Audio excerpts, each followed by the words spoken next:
ఈ అడవి పక్కనే మా రాజ్యం.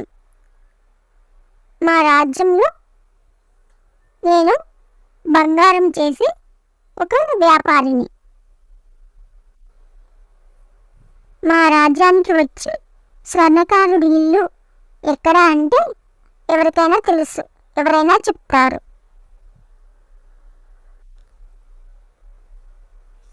అలాగే వస్తాను అని చెప్పి ఆదిత్యుడు వెళ్ళిపోయాడు. ఆదిత్యుడు అడవిలో అలా నడుచుకుంటా వెళ్తుండగా ఒక రాజ్యం వస్తుంది. ఆ రాజ్యంలో మహారాజు తమ్ముడు అడవిలో వెళ్ళి కనిపించకుండా మాయమైపోయాడంట. అక్కడ ప్రజలందరూ మాట్లాడుకుంటున్నారు. ఆ ఆదిత్యుడు ఆ మాటలు విని ఆదిత్యుడు తన పని చూసుకుని అక్కడి నుండి వెళ్ళిపోయాడు.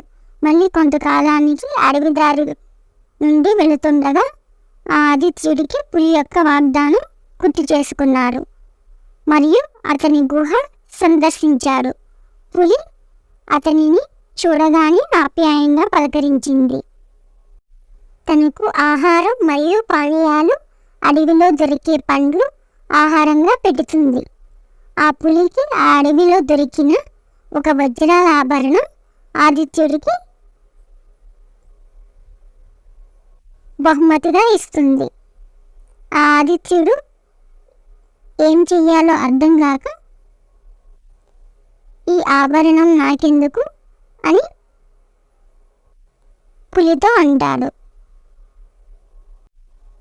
పులి అంటుంది, ఇది నా బహుమతి, నేను బహుమతిగా ఇస్తున్నాను. అప్పుడు ఆదిత్యుడికి ఏం చెయ్యాలో అర్థం కాక స్వర్ణకారుడు గుర్తు వస్తాడు.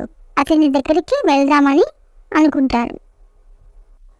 ఇంత విలువైన ఆభరణం నాకెందుకు అని ఆలోచిస్తూ అక్కడి నుంచి బయలుదేరి వెళ్ళిపోతాడు.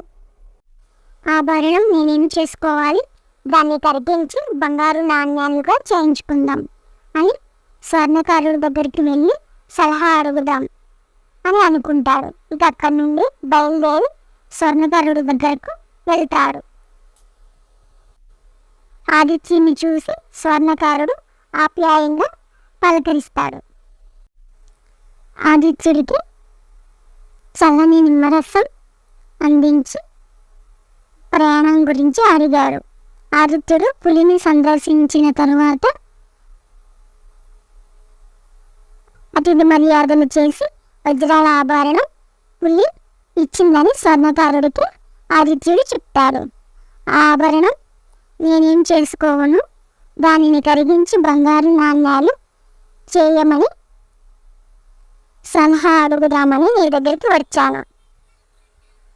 Please to like, share, subscribe.